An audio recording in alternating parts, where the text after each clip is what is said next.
दरवाजा खुलने का नाम नहीं ले रहा था और कमरे में फैल रही वो ठंडक अब और भी ज्यादा बढ़ती जा रही थी। तभी उनके कानों में एक अजीब सी आवाज पड़ी, जैसे कोई कमरे में बहुत जोर जोर से सांसें ले रहा हो। उन्होंने हिम्मत करके पीछे मुड़कर देखा, लेकिन वहां कोई नहीं था। तभी मोहित का शरीर जोर जोर से कांपने लगा। वो अचानक हवा में उठा और सीधा सामने की दीवार पर जाकर टकराया। उसके सिर पर जोर से चोट लगी और खून बहने लगा। माया, माया, ये सब क्या हो रहा है? आपके सिर से तो खून बह रहा है।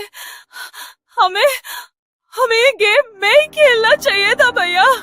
मोहित इस हालत में नहीं था कि कुछ बोल सके। प्रेरणा जल्दी से अपनी अलमारी की तरफ भागी, एक कपड़ा निकाला और मोहित के सर से खून पोंछकर उसके माथे पर वो कपड़ा कसकर बांध दिया।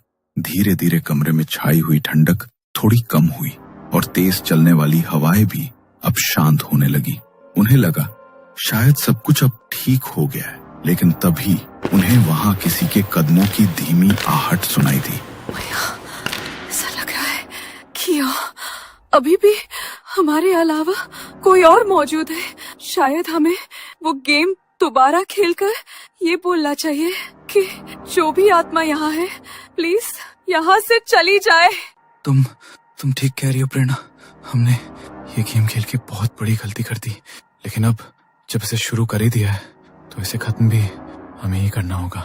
दोनों ने फिर से वो गेम बोर्ड उठाया, बोर्ड के ऊपर रखे सिक्के पर हाथ रखा और उसे धीरे धीरे गोल घुमाया। हम जानते हैं कि हमारे पास यहाँ कोई आत्मा मौजूद है, लेकिन हम अब इस खेल को खत्म करना चाहते हैं। जो भी आत्मा इस जगह पे, कृपया यहाँ से चली जाओ।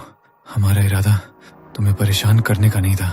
कुछ देर के लिए सब कुछ बिल्कुल शांत हो गया, लेकिन थोड़ी देर बाद बोर्ड पर रखा वो सिक्का तेजी से गोल गोल घूमने लगा। कमरे में फिर से वो ठंडक बढ़ने लगी। इससे पहले कि वो कुछ समझ पाते, अचानक खुद ब खुद कमरे का दरवाजा खुला। पीछे से कसकर किसी ने मोहित के बालों को पकड़ा और उसे घसीटते हुए कमरे से बाहर ले गया। मोहित जोर जोर से घसीटता चला जा रहा था और प्रेरणा उसके पीछे पीछे भाग रही थी। भैया, भैया! अचानक घसीटते घसीटते मोहित घर के दूसरे कमरे के बाहर जाकर रुका, लेकिन मानो जैसे उसे किसी ने हवा में उठाया। कुछ देर बाद मोहित के पैर जमीन पर आकर टिके, लेकिन जैसे तो वो अपने होश में नहीं था। उसने अपना सर कमरे के दरवाजे में मारना शुरू किया। उसके सर पर पहले ही चोट लगी थी और प्रेरणा ने उसके सर पर जो कपड़ा बांधा था वो भी अब खून से भर चुका था। मोहित की ऐसी हालत देखकर प्रेरणा को कुछ भी समझ नहीं आ रहा था। वो डरते हुए उसके पास गई। उसने मोहित को रोकने की बहुत कोशिश की।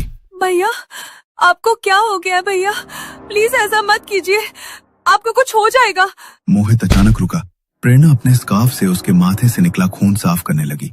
तभी मोहित ने अपने माथे से उसका हाथ हटाया और बड़ी ही भयानक मुस्कुराहट के साथ उसे देखने लगा। उसने उसकी गर्दन पकड़ी और उसे दूर फेंक दिया। वो उसकी ओर देखता हुआ बड़े ही भयानक तरीके से हंसने लगा और हंसते हुए अपने हाथ पैरों पर उल्टा घूम गया और अपने हाथ पैरों के सहारे सीढ़ियों से नीचे उतरने लगा। उसे इस तरह देख प्रेरणा की जान हलक को आ गई थी। मुझे कुछ भी करके भैया को बचाना होगा। मैं खुद किसी आत्मा का सामना नहीं कर सकती। भगवान जी प्लीज मेरी मदद करो, मुझे बाहर जाना होगा। उनके घर से कुछ दूरी पर एक मंदिर था। प्रेरणा वहीं पर जाना चाहती थी, इसलिए वो जल्दी से नीचे उतरी। लेकिन इससे पहले वो दरवाजे तक पहुंच पाती, सीढ़ियों के नीचे छिपे मोहित ने उसके पैर को पकड़कर खींच लिया और वो सीधी जमीन पर गिर पड़ी। मोहित उसे देखकर पागलों की तरह हंसते। आत्माओं को बुलाने का बहुत शौक था ना तुम्हें? तो लो, अब मैं आ गई। पर अब तुम मुझसे दूर क्यों भाग गए हो? देखो, हम दोनों से बहुत बड़ी गलती हो गई, लेकिन प्लीज मेरे भैया को छोड़ दो, मेरे भैया को जाने दो। हम तुम्हें परेशान नहीं करना चाहते थे। No no no no no तुम मुझे बुला सकते हो अपनी मर्जी से, लेकिन जाऊंगी तो मैं खुद अपनी मर्जी से, और वो भी तुम दोनों को लेकर। मैं बिल्कुल अकेली हूँ, मेरे साथ कोई है ही नहीं, इसलिए मुझे तुम्हारी आत्मा चाहिए, हमेशा हमेशा के लिए। नहीं नहीं, मैं अपने भैया को कुछ नहीं होने दूंगी।